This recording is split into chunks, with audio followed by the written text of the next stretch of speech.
নমস্কার বন্ধুরা, welcome back to our classroom. দেখো, তোমাদের এবিটিএ টেস্ট পেপারের যে সলিউশনগুলি আমরা এনেছিলাম, আজকে 143 নম্বর পেজের যে কোশ্চেনগুলি আছে সেগুলো নিয়ে আমরা আলোচনা করব। 1 নম্বর এমসিকিউটি দেখো, প্রধান গ্রিনহাউস গ্যাসটি হলো সিএফসি, CH4, N2O, CO2। প্রধান গ্রিনহাউস গ্যাস কি জানি না? CO2, carbon die oxide. 2 নম্বরে, কোন উষ্ণতায় গ্যাসের অণুগুলির গতিশক্তি শূন্য হয়? কোন উষ্ণতায় গ্যাস অণুগুলির গতিশক্তি শূন্য হয় জানি না? পরম শূন্য উষ্ণতায়। পরম শূন্য উষ্ণতায় গতিশক্তি শূন্য হয়। এই পরম শূন্য উষ্ণতার মান কত? -273.15 ডিগ্রি সেলসিয়াস। এটাকে কেলভিনে কত বলা হয়? 0 কেলভিন। তাহলে অপশন ডিতে 0 কেলভিন আছে, এটি হবে ঠিক। একটি দেখো, একটি গ্যাসের বাষ্প ঘনত্ব 8, 24 গ্রাম ভরের ওই গ্যাসের এসটিপিতে আয়তন হবে। দেখো কিভাবে করছি। কোন গ্যাসের বাষ্প ঘনত্ব যদি 8 হয়, তার আণবিক ভর কত? 8 দুগুণে 16। তাহলে 16 গ্রাম যে গ্যাসটা, তার আয়তন কত? 22.4 লিটার। আমরা কি জানি না, কোন গ্যাসের যেটি আণবিক ভর তত গ্রামের, তাই তো, মানে গ্রাম আণবিক ভর যেটি, তত গ্রামের আয়তন 22.4 লিটার। তাহলে বাষ্প ঘনত্ব যদি 8 হয়, আণবিক ভর কত? 16। তাহলে 16 গ্রামের আয়তন 22.4 লিটার। তাহলে 1 গ্রামের কত? 22.4/16 লিটার। আর 24 গ্রাম কোশ্চেনে দেওয়া আছে, তাহলে 24 গ্রামের 22.4/16 গুণিত 24 লিটার। 8 3 24, 8 2 16। 2 দিয়ে কাটলে 11.2 সমান কত? 3 11 33.6 লিটার। তাহলে অপশন ডি আছে 33.6, এটি ঠিক।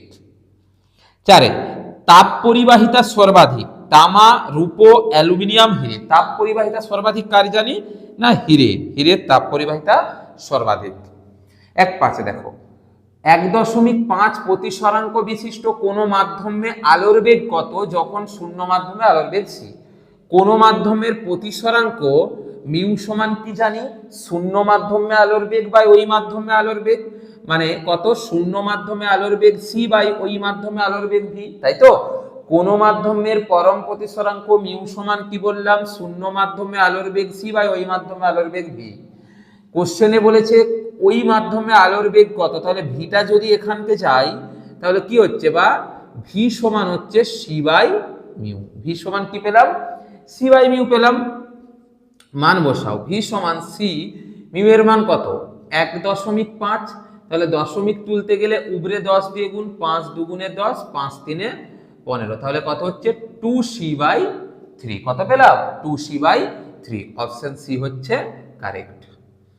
1.6 দেখো, বক্রতা বৃদ্ধিতে গলীয় দর্পণের ফোকাস দৈর্ঘ্য বাড়ে না কমে? দেখো, ধরো এই ধরনের একটি গলীয় দর্পণ ছিল, এর বক্রতা বাড়াচ্ছি, মানে বাঁকানো ভাবটা বাড়িয়ে দিচ্ছি, এই ধরনের হয়ে গেল। একটু ভেবে দেখো, এই যে দর্পণটা ছিল তার বক্রতা কেন্দ্রটা কি অনেক বড়, আর এই দর্পণটার বক্রতা কেন্দ্র কি অনেকটা ছোট ছিল, তাই না? ধরো এই রকম একটা গলীয় তল, বক্রতা বাড়াচ্ছি মানে আরো বাঁকানো ভাবটা বাড়িয়ে দিচ্ছি, তাহলে তার বক্রতা ব্যাসার্ধটা কমে যাচ্ছে, অর্থাৎ ফোকাস দৈর্ঘ্যও কমে যাচ্ছে। তাহলে কি হবে? কমে হবে। 1.7, ভোল্ট ইন্টু কুলম যে রাশির একক। ভোল্ট ইন্টু কুলম মানে কি? V into Q. বিভব প্রভেদের ভোল্ট, আর কুলম মানে কি? আধান। তাহলে এটা সমান কি হয় মনে আছে? ডব্লিউ সমান কি? V into Q. ডব্লিউটা কি? তাড়িতিক কার্য। তাহলে ভোল্ট ইন্টু কুলম কিসের একক? কার্যের একক। 8, বার্লো চক্রে কোন তরল ব্যবহৃত হয়? জল, কেরোসিন, পারদ না নুন জল? বার্লো চক্রে কোন তরল ব্যবহৃত হয়? না, পারদ ব্যবহৃত হয়। বার্লো চক্রে পারদ ব্যবহৃত হয়। 1 মেগাভোল্ট কত নিউক্লিয়ার শক্তির সমান? 1.6 × 10⁻⁻10 জুল, 1.6 × 10⁻⁻13 জুল। এটি অপশন বি হবে কারেক্ট। 1 মেগাভোল্ট সমান। 10, প্রথম পর্যায় এবং তৃতীয় পর্যায়ে মৌল সংখ্যার অন্তর। মৌল সংখ্যাগুলো কি ছিল? 2, 8, 8, 18, 18, 32, 32। অর্থাৎ আধুনিক পর্যায় সারণীতে যে 7টি পর্যায় আছে তাতে মৌল সংখ্যা লিখলাম। প্রথম পর্যায়ে 2টি, দ্বিতীয়তে 8টি, তৃতীয়তে 8টি, চতুর্থ পঞ্চমে 18টি করে, ষষ্ঠ সপ্তমে 32 করে। কোশ্চেনে কিসে বলেছে? প্রথম এবং তৃতীয়। তাহলে প্রথমে 2টি, দ্বিতীয় তৃতীয়তে 8টি, পর্যায়ে মৌল সংখ্যার অন্তর, অন্তর মানে পার্থক্য কত, তাহলে এখানে দুটো এখানে আটটা, পার্থক্য ডিফারেন্স কত, 6টা, তাহলে অপশন বি হবে 6 কারেক্ট। এটা দেখবে তোমাদের টেস্ট পেপারে ভুল করে 6-এর জায়গায় বি প্রিন্টিং মিস্টেক হয়েছে, হয়তো এটা 6টি হবে। 11 দেখো, প্রদত্ত কোন যৌগটি আয়নীয় যৌগ নয়? এখানে যে যৌগগুলো দেওয়া আছে এদের মধ্যে কোনটা আয়নীয় যৌগ নয়? Sodium chloride, sodium hydride, calcium chloride, আর এখানে জল। জল কি জানি, জল তো সমযোজী যৌগ, তার মানে এটা কি আয়নীয় যৌগ নয়। 12 দেখো, তড়িৎ বিশ্লেষণ প্রক্রিয়ায় ক্যাথোডে কি ঘটে? তড়িৎ বিশ্লেষণ প্রক্রিয়ায় ক্যাথোডে কি ঘটে? ক্যাথোডের দিকে জানি ক্যাটায়ন ধাবিত হয়, গিয়ে ইলেকট্রন গ্রহণ করে, মানে কি ঘটে? বিজারণ। আর যদি কোশ্চেনে বলতো জারণ কোথায় ঘটে, তখন হতো অ্যানোডে। অ্যানোডে কি ঘটে? অ্যানোডে জারণ ঘটে, ক্যাথোডে বিজারণ ঘটে। 13 দেখো, নেসলার বিকারকের সাহায্যে শনাক্ত করা যায়। নেসলার বিকারকের সাহায্যে কাকে শনাক্ত করা যায়? না NH3 কে। নেসলার বিকারকের সঙ্গে অ্যামোনিয়ার বিক্রিয়ায় কি বাদামি বর্ণের অধক্ষেপ পড়ে, তাহলে কি হবে? NH3। 1-4 দেখো, কোন অ্যানায়নের উপস্থিতিতে লোহায় দ্রুত মরচে পড়ে, মানে লোহায় তাড়াতাড়ি মরচে পড়ে কোন অ্যানায়নের উপস্থিতিতে? না ক্লোরাইড আয়নের উপস্থিতিতে। এলপিজি এর প্রধান উপাদান মিথেন, ইথেন, বিউটেন, হেক্সেন। যদি প্রধান উপাদান এলপিজির বলে তখন কি হবে? বিউটেন। প্রধান যেটি বেশি থাকে এলপিজিতে সেটি বিউটেন থাকে। বায়ুমণ্ডলের কোন স্তরকে বায়ুমণ্ডলের কোন স্তরকে ক্রমহ্রাসমান উষ্ণতা স্তর বলা হয়? বায়ুমণ্ডলের যে স্তরগুলো আছে কোনটা ক্রমহ্রাসমান, মানে নিচ থেকে ওপর দিকে গেলে কোনটার উষ্ণতা কমে? দেখো ট্রপোস্ফিয়ারে যত নিচ থেকে উপরের দিকে যায় প্রতি 1 কিমি উঠলে 6.5 ডিগ্রি সেলসিয়াস উষ্ণতা কি হয়? কমে, তাই না? মানে 1 কিমি উপর দিকে উঠলে 6.5 ডিগ্রি সেলসিয়াস উষ্ণতা কমে যাচ্ছে, তাহলে ক্রমে হ্রাস পাচ্ছে, কি হবে? ট্রপোস্ফিয়ার। Troposphere, troposphere. তারপর বায়ুমণ্ডলের শীতলতম অঞ্চলটির নাম কি? বায়ুমণ্ডলের শীতলতম অঞ্চল কি? না মেসোস্ফিয়ার। সব থেকে শীতলতম স্তর জানো কি? মেসোস্ফিয়ার। এরপরে বিষয় হচ্ছে যদি মেসোস্ফিয়ারকে যাও, মেসোস্ফিয়ারের যেখানে শুরু হচ্ছে সেখানে উষ্ণতা থাকে 0 ডিগ্রি সেলসিয়াস, আর যত ওপর দিকে যাবে আরো ঠান্ডা হবে। মেসোস্ফিয়ারের ঊর্ধ্বসীমায় উষ্ণতা প্রায় 92 থেকে 93 ডিগ্রি সেলসিয়াসে পৌঁছে যায়, এবং এই মেসোস্ফিয়ার যেখানে শেষ হচ্ছে এবং তার পরের সঙ্গে যে অঞ্চলটি সেটাকে বলা হয় কি? মেসোপোজ। তাহলে আমরা মেসোস্ফিয়ার লিখতে পারি, বা আরো ভালো লিখতে গেলে কি? মেসোপোজে। কি? মেসোপোজ, যেখানে উষ্ণতা কি হচ্ছে? সব থেকে কম হচ্ছে। অথবা দেখো, বায়ুমণ্ডলের ওজোন স্তর ধ্বংসে কোন গ্যাস অনুঘটকের কাজ করে? কোন গ্যাস? সিএফসি। এই সিএফসির কোন পরমাণুটা ওজোন স্তরকে ভাঙতে সাহায্য করে? না সক্রিয় ক্লোরিন। এর যদি পরীক্ষায় পড়ে যে সিএফসির কোন পরমাণুটি, তখন হবে কি? সক্রিয় ক্লোরিন। সক্রিয় ক্লোরিন। দেখো, চার্লসের সূত্রে ভিটি লেখচিত্রের প্রকৃতি কি? চার্লসের সূত্রে ভিটি লেখচিত্রের প্রকৃতি কি? না মূলবিন্দুগামী সরলরেখা। কি? মূলবিন্দুগামী সরলরেখা। মূলবিন্দুগামী সরল রেখা। সরল রেখা। কত কেলভিন উষ্ণতায় আদর্শ গ্যাসের চাপ শূন্য হবে? কত উষ্ণতায় বলে তো? পরম শূন্য উষ্ণতায় আদর্শ গ্যাসের চাপ, আদর্শ গ্যাসের বেগ, গতিশক্তি সমস্ত কিছু শূন্য হয়। এবার সেটা কত কেলভিন? না সেটা 0 কেলভিন উষ্ণতা। কোন তরলের প্রকৃত প্রসারণ তরলটি যে পাত্রে রাখা হয় তার প্রসারণের উপর নির্ভর করে। তাহলে কি প্রকৃত প্রসারণটা যে পাত্রে আমরা রাখছি সেই পাত্রের প্রসারণের উপর কি নির্ভর করছে? হ্যাঁ, এটা কি হবে? সত্য। কিন্তু পরীক্ষায় যদি দেয় প্রকৃত প্রসারণ গুণাঙ্ক কি পাত্রের প্রসারণের উপর নির্ভর করে? না, সেটা মিথ্যা হবে। কিন্তু প্রকৃত প্রসারণটা তরলের যে পাত্রে রাখছি তার প্রসারণের উপর নির্ভর করবে। অথবা দেখো, আদর্শ কুপরিবাহী তাপ পরিবাহিতাঙ্কের মান কত? আদর্শ কুপরিবাহী মানে কি? তার মধ্যে যে তাপ যাচ্ছে না সেটা কি হয়ে যাবে? 0 হবে। 0।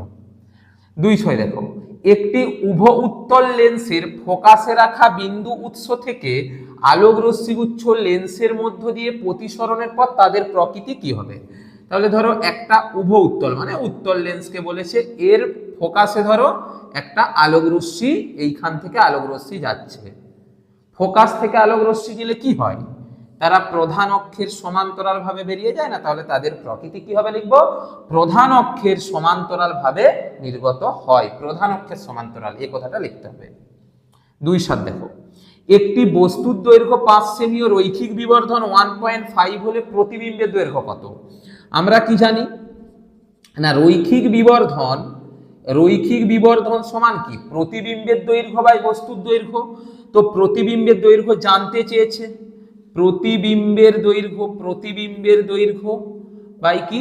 বস্তুর দৈর্ঘ্য, এটা ইমেজ বাই অবজেক্টের দৈর্ঘ্য, রৈখিক বিবর্ধন m সমান। কোশ্চেনে দেখো চেয়েছে প্রতিবিম্বের দৈর্ঘ্য কত, মানে আই জানতে চেয়েছে, তাহলে ওটা ভাগ আছে এদিকে এসে গুণ হবে, তাহলে আই সমান কি? m ইন্টু ও, মানে রৈখিক বিবর্ধন 5 দেওয়া আছে, 1.5 দেওয়া আছে আর এটা 5 দেওয়া আছে, তাহলে গুণ করলে কত হবে? 7.5 সেমি হয়ে যাবে, তাই তো? তাহলে উত্তর কি হবে? 7.5 সেমি।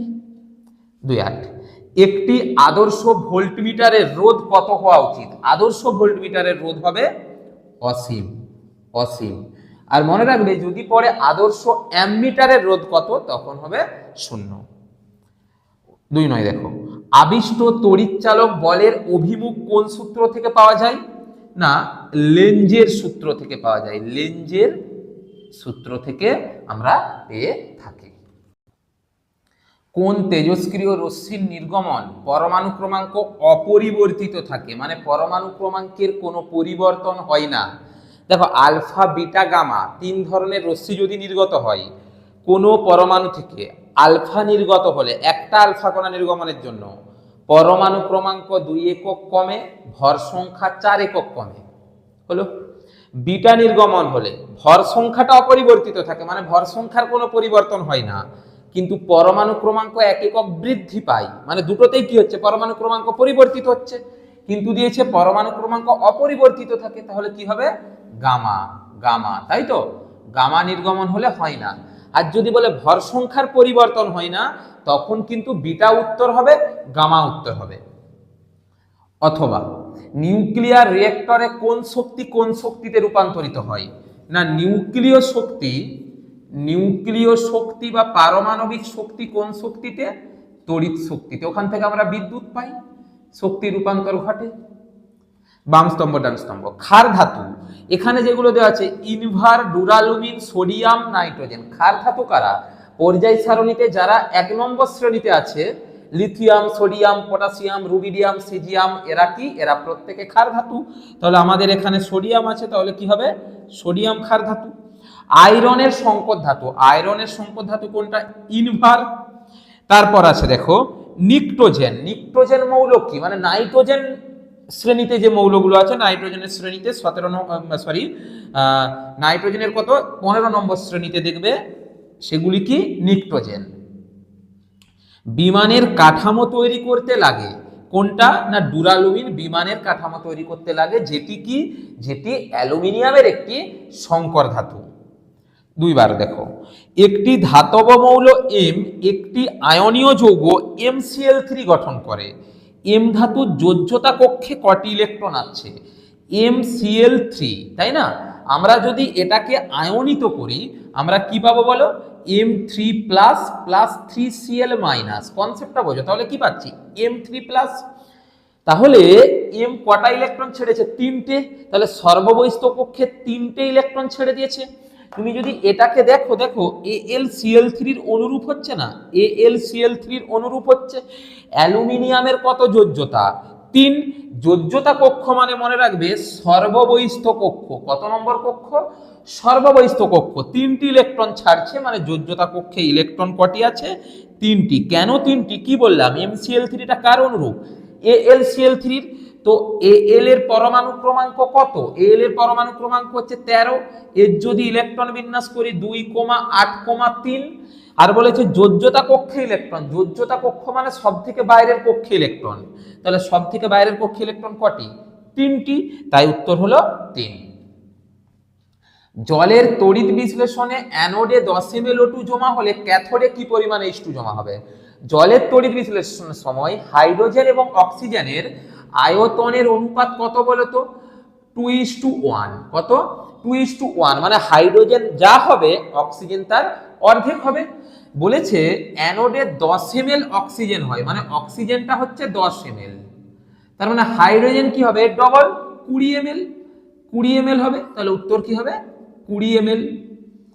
অথবা গোল্ড প্লেটিং এর সময় অ্যানোড হিসেবে কি ব্যবহৃত হয়? গোল্ড প্লেটিং মানে কি না, অপেক্ষাকৃত বেশি সক্রিয় কোনো ধাতুর ওপর সোনার প্রলেপ দেওয়াকে তড়িৎ বিশ্লেষণ পদ্ধতিতে বলা হয় গোল্ড প্লেটিং। মনে রাখবে, বেশি সক্রিয় ধাতুর ওপর অপেক্ষাকৃত কম সক্রিয় যে ধাতুর প্রলেপ দেওয়া হয় সেটি অ্যানোড হিসেবে ব্যবহৃত হয়। এখানে আমরা গোল্ড প্লেটিং করছি মানে সোনার প্রলেপ দিচ্ছি, তাহলে অ্যানোড হিসাবে কি ব্যবহার করব? সোনা, সোনার দণ্ড বা সোনার পাত, যা কিছু আমরা বলতে পারি। তড়িৎ বিশ্লেষণ ভৌত পরিবর্তন না রাসায়নিক পরিবর্তন? তড়িৎ বিশ্লেষণ জানো একটি রাসায়নিক পরিবর্তন। হাইড্রোক্লোরিক অ্যাসিডে সিক্ত কাঁচদণ্ড, মানে হাইড্রোক্লোরিক অ্যাসিডে ডুবানো কোনো কাঁচদণ্ড কোন গ্যাসের সংস্পর্শে সাদা ধোঁয়া সৃষ্টি করে? দেখো, আমরা যদি HCl এবং অ্যামোনিয়ার মধ্যে বিক্রিয়া ঘটায় দেখতে পাবো তৈরি হবে NH4Cl, যেটা সলিড মানে কঠিন, এবং এটা কি সাদা ধোঁয়ার ন্যায়, সাদা ধোঁয়ার ন্যায়, ধোঁয়ার মতো সাদা সাদা ধোঁয়া তৈরি হয়। তাহলে কোন গ্যাস? Ammonia gas. তাহলে উত্তর কি হবে? Ammonia NH3 gas. ইউরিয়া প্রস্তুতির প্রারম্ভিক দ্রব্যগুলি কি কি? ইউরিয়া প্রস্তুত করবার সময় যে দুটি প্রারম্ভিক দ্রব্য প্রয়োজন সেটা হচ্ছে একটা অ্যামোনিয়া গ্যাস আর একটা কি? Carbon die oxide. প্রারম্ভিক দ্রব্য এই দুটি। আর্দ্র বাতাসে ফেলে রাখলে তামার ওপর সবুজ বর্ণের যে আস্তরণটি পড়ে সেটির রাসায়নিক নাম কি? কি হবে? CuCO3 CuOH এর হোল 2, এটিকে কি বলা হয়? Basic copper carbonate. এই আস্তরণটি পড়ে সবুজ বর্ণের। CH3CH2CHO এর IUPAC নাম কি? IUPAC নাম দেখতে গেলে কি কার্যকরী গ্রুপ আছে কি? CHO মানে L, 1 2 3, তাহলে কি হচ্ছে? প্রোপানেল, তিনটে আছে, প্রোপানেল, প্রোপানেল IUPAC নাম। ভিনিগারের মুখ্য জৈব উপাদানটির নাম লেখো। ভিনিগার কি? ভিনিগার হচ্ছে অ্যাসিডিক অ্যাসিডের পাতলা জলীয় দ্রবণ, প্রায় 5% থাকে। তাহলে ভিনিগারের মুখ্য জৈব উপাদান কি হচ্ছে? Acetic acid, acetic